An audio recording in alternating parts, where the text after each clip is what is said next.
So my kids are in bed and we were out back in the garden with the fire pit, and I thought now was a good time to enjoy a nice quiet spring evening and toast a marshmallow.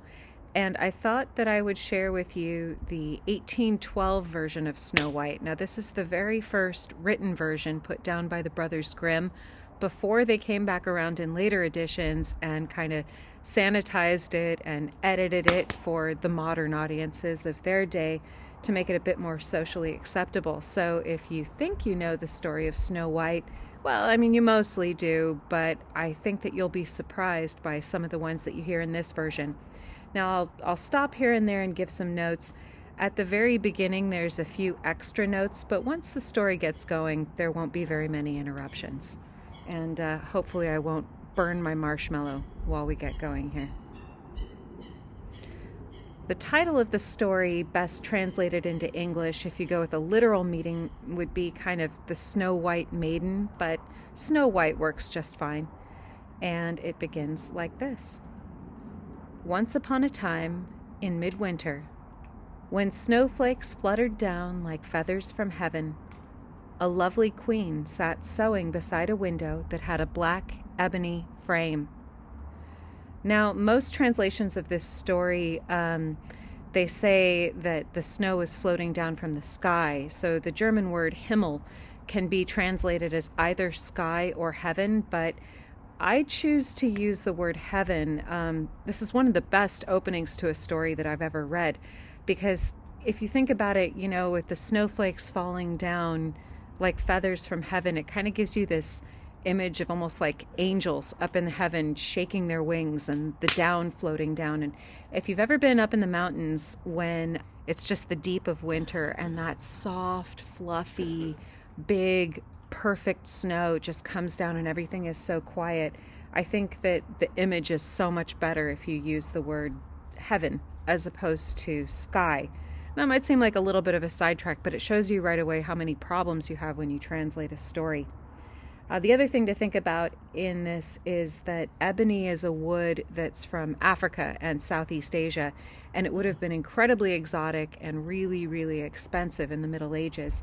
So this shows kind of two things going on. The first is that this is a very high status person if she can afford to have an entire window frame made of this exotic imported material. But ebony is also really strong, and that's going to come into play later. So as the queen sewed, she looked up to see the snow, and she pricked her finger with the needle, and 3 drops of blood fell onto the snow. Now, modern readers will just kind of see that as, oh, she wasn't paying attention to what she was doing, and so she's pricked her finger. But in the Middle Ages, and even in the 19th century when this was written down, this would have been completely imbued with superstition. They would have thought, oh, this is an omen. And then especially the number 3. The number 3 is magic all over the world. You have the 3 gods of Hinduism. You have the triple goddess of Christianity. You have the triple goddess of the Celtic peoples. And then you have the Trinity of Christianity. So, you know, having this thing that seems happenstance, but then 1, 2, 3, you get these 3 crimson drops on the snow. People in the Middle Ages would have said, this means something, this is important, this is a magical moment. The queen was struck by the beauty of the red against the white, and she thought, I wish I had a child as white as snow, as red as blood, and as black as the window frame. Soon afterward, she bore a little daughter who was as white as snow, as red as blood, and as black as ebony. And she was called Snow White. The queen was the most beautiful in the whole land and very proud of her beauty. So today we just go, yeah, she's snobby, she's full of herself. But again, you know, think back to the 19th century when this was written down and the Middle Ages when this story was created. We've now struck on one of the 7 deadly sins, which is pride. So it's not just that, you know, she's hot and she knows it. It's that this is a really mortal sin, and you're going to see she's going to collect a few more of the 7 deadly sins before we're done. The queen had a mirror, and every morning she would stand in front of it and ask, Mirror, mirror on the wall, who is the most beautiful woman in all the land?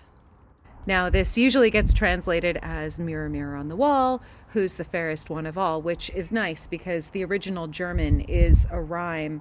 It goes, Spieglein, Spieglein an der Wand, wer ist die schönste Frau in dem ganzen Land?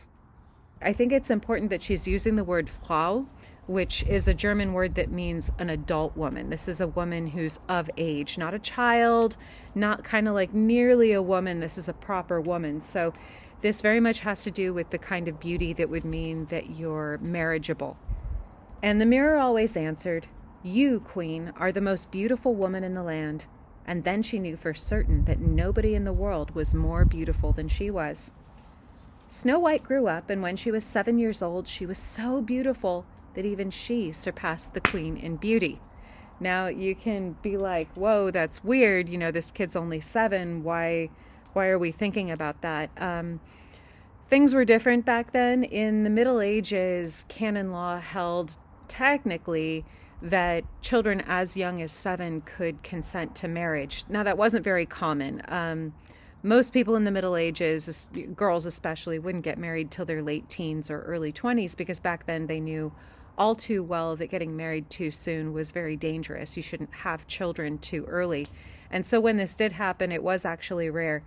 When you're talking about upper class or royal women like Snow White, then very often what would happen is you'd be officially betrothed and sometimes even married by proxy. Like you'd go down, you would send someone on your behalf to go to a church and be married for you in front of everyone. But this was really more to like seal political deals. And in such cases, it was not very common for, a young girl to go and like live with her husband as a wife at such a young age. More likely it would be that there'd be kind of like multiple marriages. There'd be like the betrothal, maybe a proxy wedding. And then later when, she actually seemed to be old enough to get married, then she would go and have the proper wedding. So yes, sometimes people did get married very young, especially girls back then, but it was rare for a girl to actually have to like live as a wife and run as a household at the age of 7. But the important thing for the story for us to understand is that at this age, Snow White's now officially entered the age where, you need to start thinking about this. She's possibly marriageable. And so that kind of reminds the older queen of the fact that her daughter is now competition. And I don't know if you've cottoned on to this yet, but in this original version of the story, it is not a stepmother. In later versions, so starting in 1819, the Brothers Grimm went back and started editing the stories that they'd written down. And they changed it so that, Snow White's biological mother dies and then the evil queen that comes in is a stepmother. But in this original version of the story, it's her actual biological mother. And I kind of like that a little bit better because it makes her evilness so much greater. I mean, this is such a huge violation of nature. This is a story in a Christian context, but I mean, anyone from anywhere around the world would see how obviously wicked it is for a mother to be jealous of her own daughter and to want to kill her and do really horrible things to her. When the queen heard the mirror say such words, she turned pale with envy. From that moment, she hated Snow White. So now we've got some other deadly sins coming in. We've got envy and wrath. So 3 deadly sins already on this queen. From that moment, she hated Snow White. When the queen looked at the girl, she thought, because of her, I am no longer the most beautiful in the world. And this idea twisted her heart. I'm going to eat my marshmallow now. I know they say that everybody should do their marshmallows however they like, but for me, there's only one right way. There's only one right way to do a marshmallow. It needs to be perfectly toasted on the outside and molten in the middle. Anything else is wrong. Sorry, I'll die on that hill.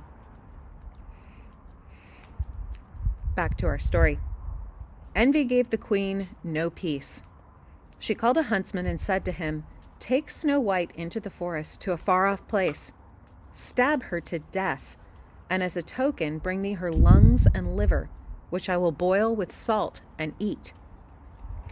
You may have heard this in English translation as the queen wanting to eat Snow White's heart, and that's something that happened in later translations because these days we think of the heart as the most important organ in the body, but in the Middle Ages, the liver was actually considered the most important organ for sustaining life, although obviously also the lungs would have been what, breathed life into the body. So between the lungs and the liver, these are like Snow White's vital force. So the queen is almost taking on a role of being like a vampire. She would have, grown Snow White and birthed her, and then this is this weird, like, vampiric way of undoing the way that she's created her daughter. So instead of growing her with her body, she's now going to consume the vital parts of her daughter's body. And this is intentionally supposed to gross you out. This would have been very repellent to the people who heard this story, and it's kind of an indicator of how evil and wicked this queen has become. It's kind of weird cannibalism as a way to undo the birth of her daughter. The huntsman led Snow White into the woods, but when he had drawn his hunting knife and was about to stab her, she started crying. The girl begged for her life, promising that she would run into the forest and never return. The huntsman was moved to pity for the beautiful girl, and he thought to himself, "Oh, the wild animals will eat her up soon enough. At least I don't have to kill her." So this huntsman is unusually ethical for the Middle Ages, because today, especially after World War II and like the Nuremberg trials, we will never accept an excuse like, "I was just following orders," right? When someone does something evil, we consider people to be responsible for the wicked things they do. But in the Middle Ages, if you were obeying orders that were given to you by whoever was in charge of you, it's not the same thing. So when you swear to obey a king or a lord or whoever it is you're serving, if they give you a lawful order, you are no more responsible for the consequence of that order than, say, an axe used to fell a tree. It might be right or wrong to cut down the tree or to execute a person, but if you're simply fulfilling your duty, then you're not personally responsible. So the fact that this huntsman is willing to kind of like really get himself in trouble shows that he's an unusually good person. However, the fact that the queen, she's probably not a ruling queen. Snow White's father would have probably been the one who was actually in charge. So the fact that the queen said to the huntsman, "You need to take her like way out in the woods and kill her," that kind of tells me that she knows she's not giving a lawful order. And that gives the huntsman a bit of room to disobey her, because like, what's she going to do? Come out and say, "Why didn't you kill my daughter?" Because if that wasn't a lawful order, then the huntsman, he can get away with not obeying it. But if this is a lawful order, then the huntsman is, according to medieval morality, he is required to obey this order. So he's really being unusually decent. Not decent enough to actually like help her. He still lets her run off into the woods, but then the story can't happen, so what are you going to do? A young wild boar came running by at that moment. The huntsman stabbed it, cut out its lungs and liver, and brought them as a token to the queen. She then boiled the lungs and liver with salt and ate them, believing she had eaten Snow White's lungs and liver. Kind of a minor note, but boiling meat was the most common way to prepare meat in the Middle Ages, because it meant that you got to keep all the juices and the nutrients and everything. Snow White was all alone in the deeps of the forest. She was terrified as she ran and ran over sharp stones and through thick brambles all day long. As the sun was setting, she came upon a small cottage. It belonged to 7 dwarves who were not at home because they were away working in their mine. It's important to note that these are not dwarves in the sense of being human little people. There's an entirely different word for that, and that is Zwerge. And these are mythological creatures from Germanic folklore. These are the sort of creatures that inspired J.R.R. Tolkien when he wrote Lord of the Rings. And they have magical abilities, especially when it comes to making things. They tended to live in the earth, dig in the earth, and they could craft anything. Thor, from Nordic legend, his hammer was made by the dwarves. So these are magical creatures, and it makes sense that Snow White would be drawn to them by fate, because even her creation was magical, where her mother kind of made this magical wish on the 3 drops of blood. So yeah, this is just kind of showing how Snow White has a much bigger fate. Her appearance, her destiny, this is all bigger than her, and this magical component of her life it's her fate and she can't escape it. Snow White went in and found that everything was small, but neat and tidy. There was a little table with 7 little plates, 7 little spoons, 7 little knives and forks, and 7 little cups.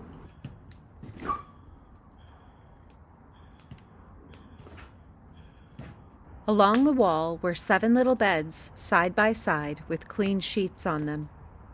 Snow White was hungry and thirsty, so she ate a bit of vegetables and bread from each little plate, drank a drop of wine from each little glass, and then she was so tired that she had to sleep. I like that when Snow White goes into the house, she just kind of sneaks a little food from every little plate because, like, I guess there's a couple different ways you could interpret that. You could say, she's trying to make sure that everybody still has enough. She's not inconveniencing any one person, but then it's also kind of like very kid style, like, I'm just going to sneak a little food from each plate and then nobody will know I did it. But I mean, then she tried each of the 7 little beds. The seventh one suited her, so she lay down and fell asleep. So she's smart enough to only steal a little food from each plate, but not smart enough to not mess up all 7 beds. I don't know why that strikes me as funny, but I really like it. In the evening, the 7 dwarfs came home from their work and lit their 7 little candles. Then they saw that someone had been in their house. The first said, "Who has been sitting on my little chair?" The second, "Who has been eating from my little plate?" The third, "Who has been taking some of my bread?" The fourth, "Who has been eating my vegetables?" The fifth, "Who has been poking things with my little fork?" The sixth, "Who has been cutting food with my little knife?" The seventh, "Who has been drinking from my little cup?" Then the first looked around and said, "Who messed up my little bed?" The second, "Oh, someone has been lying in mine too." And so on until the 7th, who looked at his own little bed and found Snow White fast asleep. Then all the dwarfs came running and cried out in surprise. They held up their 7 little candles and looked at the girl. "My goodness," they cried, "how beautiful she is!" Their hearts were warmed at the sight of her, so they did not wake her. The 7th dwarf slept for 1 hour each with the others until the night was over.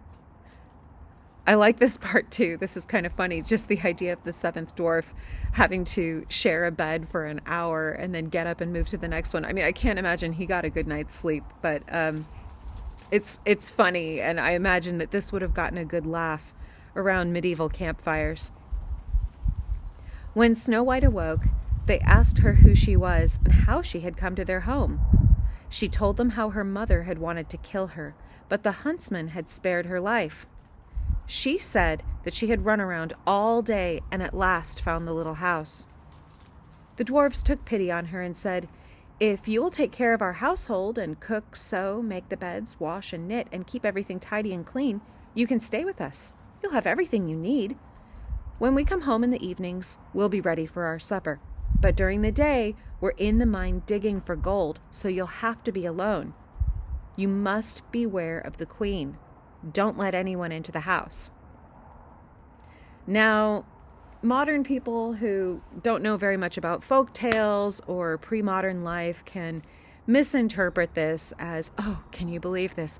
Backward gender role." But the thing is, everybody had to pull their weight back in the olden days, before machines, before we had vacuums and washing machines and all kinds of other electronics that made our life so convenient. I would say perhaps more convenient than is good for us. People had to pull their weight, and being seen as a useful, productive, helpful person was very, very important to having a good reputation in society. I mean, and this is a good deal. Snow White will be safe and protected, and the dwarves are offering her a pretty good life in a nice, safe home, and they're just asking her to pull her weight and do her duty. And she's honestly not being asked anything more than she would be expected to do in any other household in the Middle Ages. Even as a member of the royal family, she still would have had duties like, dukes and earls and things would have waited on a king at his dinner table, and that just would have been considered normal and expected. So try not to interpret this part from too much of a modern point of view and just think of it as, is she being a good roommate? And that's a pretty good deal. She's getting room and board, and all she has to do is help tidy up and do a bit of cooking and cleaning and sewing, which would have been critical back then, and they really would have appreciated it. I mean, considering that the dwarfs had cold food sitting out on plates waiting for them, they'd be really grateful to have a nice hot meal. It wouldn't have been practical for them to take Snow White with them into the mines because, again, these are magical creatures. These are not human miners. So taking a little girl into a mine wouldn't be a great idea anyway.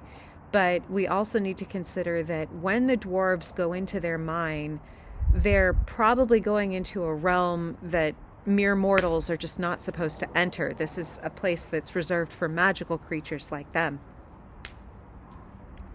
So let's find out how the queen's taking all of this.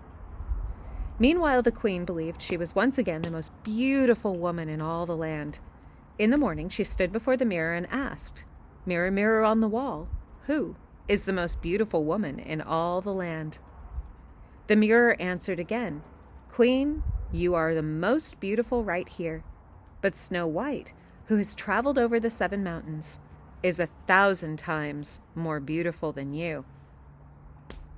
When the queen heard this, she was perturbed and saw that she had been tricked and that the huntsman had not killed Snow White after all. But she knew at once that nobody lived in the 7 mountains but the 7 dwarfs, so Snow White must have escaped to them. She considered how she could kill the girl, for as long as the mirror did not say that she was the most beautiful woman in the whole land, she would have no peace. Nothing could reassure her, so she disguised herself as an old shopkeeper, colored her face so that no one would recognize her, and went out of the dwarf's house. She knocked on the door and called, "Open up, open up. I'm an old peddler who has good wares for sale." Snow White peeped out of the window and asked, "What is it?" "Laces, dear child," said the old woman, and took out one woven of yellow, red, and blue silk. So today, our clothes are made of synthetic materials, things like elastic, or we have snaps and zips and very convenient plastic buttons. But in the Middle Ages, almost all of your clothes were held together with laces. And the laces being referred to here are the ones that would have zigzagged across her bodice. And if you could afford it, you would buy really nice ones. And yellow, red, and blue silk, that would be expensive and beautiful and very enticing. And I kind of like that, even back in the Middle Ages, girls be shopping. "Do you like this one?" the queen asked. "Oh, yes," said Snow White, who thought to herself, "I can certainly let this good old woman in. She's safe enough."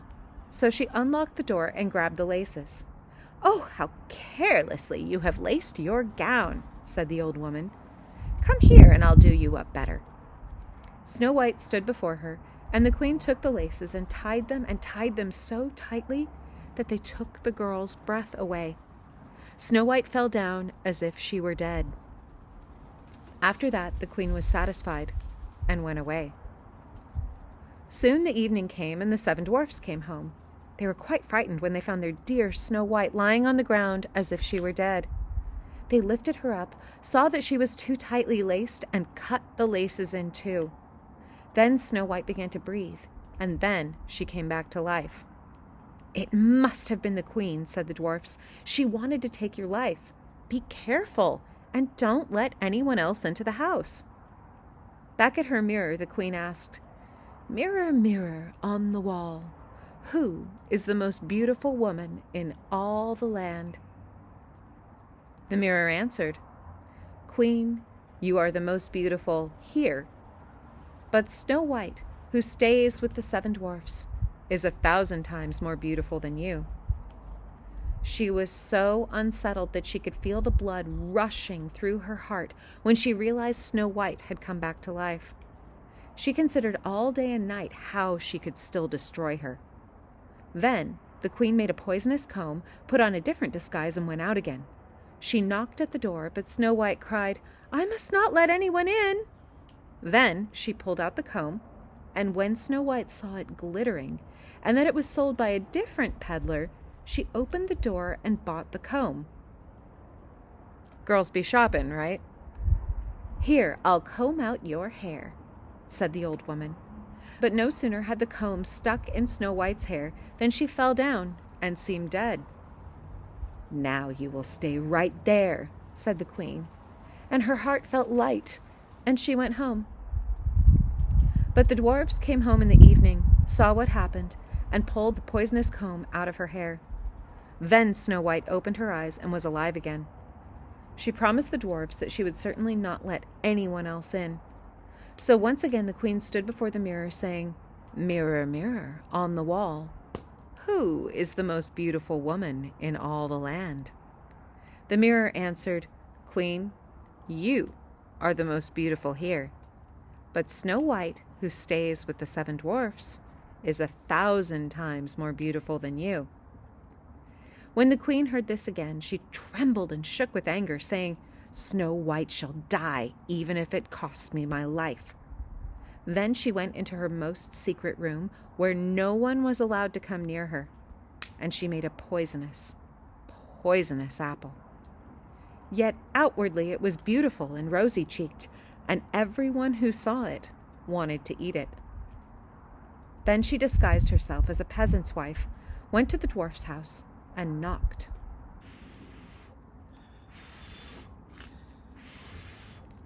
Snow White looked and said, "I'm not allowed to let anyone in. The dwarfs have absolutely forbidden it." "You don't have to if you don't want to," said the peasant's wife. "I can't force you. I'll be able to sell my apples anyway. But still, I'll give you one as a sample." "No, I'm not allowed to take anything as a gift either. The dwarfs forbid it."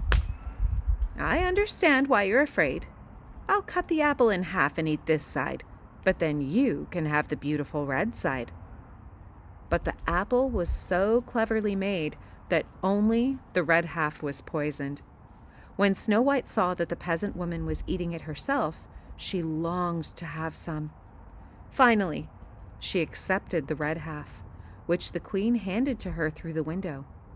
But she had barely taken a bite when she fell dead to the ground.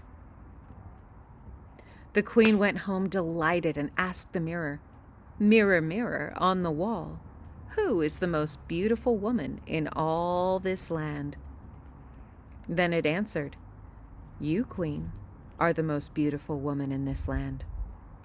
"Now I have peace," she said, "since I am once again the most beautiful in the land, and Snow White will surely stay dead this time." The little dwarfs returned home from the mines in the evening, and there lay dear Snow White on the ground dead. They untied her and looked to see if they could find anything poisonous in her hair, but it was all for nothing. They couldn't bring her back to life. They laid her on a bier, and all 7 of them sat beside her, weeping and weeping for 3 days. Then they wanted to bury her, but they saw that she looked fresh and not at all dead, and that she still had her beautiful rosy cheeks. So they made a glass coffin for her to lay in, so that she could be seen clearly, and wrote her name and her lineage on it in golden letters. One of them stayed with her every day to watch over her. The fact that the dwarves are able to make a coffin out of glass is proof that they're not human, but in fact these Zwerge, the mythological creatures, because, today we can imagine quite large window panes, but think back to the Middle Ages. Any glass that existed was not like the glass we have today. It wasn't nearly as workable, it wasn't nearly as clear, and you certainly couldn't cut it in massive panes. If you go to very old churches or cathedrals, you'll see that any glass there is, it's cut into those tiny little pieces. And that's part of how stained glass as a medium became big, is because that's one way to work around the fact that you couldn't cut very big pieces of glass. You had to You had to cut them quite small. So the fact that the dwarves are able to craft an entire coffin out of glass, and not just that, glass so clear that you can see right through it, this is proof of their superhuman talents and their magical abilities. This isn't just an ordinary coffin, but we're so used to having these big, beautiful, perfectly cut windows today with, no leading in between the panes, that's really, really easy for us modern readers to blow right by. So Snow White lay in the coffin for a long, long time, but did not decay. She remained as white as snow and as red as blood, and if she had been able to open her eyes, they would have been as black as ebony, for she lay there as if she were asleep. Now, this is interesting because in most modern understandings of this story, we think of Snow White as having hair black as ebony, but if you notice from what was just written there, it was actually Snow White's eyes that are black, and that would have been very, very exotic. Again, think this is Germany in the Middle Ages when this story was written. So, you can think of the way people look, the indigenous people to the area, and having eyes as black as ebony, and that in combination with skin as white as snow would have been absolutely just otherworldly. This is an indication of Snow White's magical origins. Her appearance isn't a coincidence. It isn't some arbitrary way to adhere to a beauty standard. Her appearance is magical, and it's critical to her character. Once a young prince came to the dwarf's house and wanted to spend the night there. When he came into the room and saw Snow White lying in the glass coffin, on which the 7 little lights shone so brightly, he was enchanted by her beauty. So, unlike in the Disney movie, Snow White's coffin isn't out in a picturesque glen. The dwarves have been keeping her in their house. But again, these are magical creatures, and she's sort of in this suspended realm outside the real world. It is kind of weird to sort of keep a dead girl in your living room, but again, it's a fairy tale, and they're not human.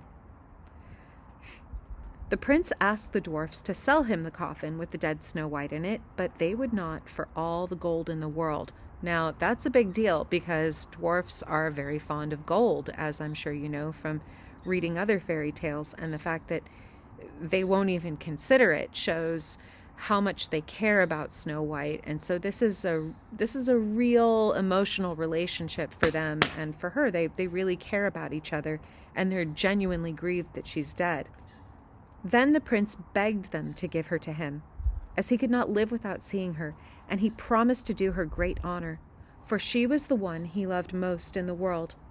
The little dwarfs were moved with pity and gave him the coffin. The prince had it carried to his castle and placed in his room. He sat by it all day long and could not take his eyes off of it. And when he had to go out and could not see Snow White, he became sad, and he could not eat a bite unless the coffin was beside him. The servants who had to carry the coffin around all the time were angry about it, and one of them once opened the coffin, lifted Snow White up and said, "Why do we have to work so much every day just for the sake of some dead girl?" And he smacked her on the back with his hand. Okay, I love everything about this. I mean, first, there's just how weird it is. It's kind of weird and funny that the prince is like so enamored of this girl that he has to like carry her around. It's weird, but I love the fact that the servant is just like, "Can you believe our dumb boss?" And he makes us carry around this thing. Like, this is so gross and weird. And it shows how these stories really are from common, ordinary people who, they probably also had terrible bosses and they had to do dumb things that they didn't want to do. But I just love this sassy servant. And you end up accidentally getting the Heimlich maneuver invented in the Middle Ages. Then the nasty bit of apple came out of her throat, and Snow White came back to life. Then she went to the prince, who was overjoyed that his dear Snow White was alive. Then they sat down together at the table and happily shared a meal. I mean, she's probably hungry. She's been asleep for a while, right? The wedding was announced for the next day, and Snow White's wicked mother was invited. Now, if you think, oh, it's odd, why is there another prince and then, there's another queen. So until quite recently, Germany was made up of a lot of very small little like duchies and principalities. Germany as a solid nation really hasn't existed very long.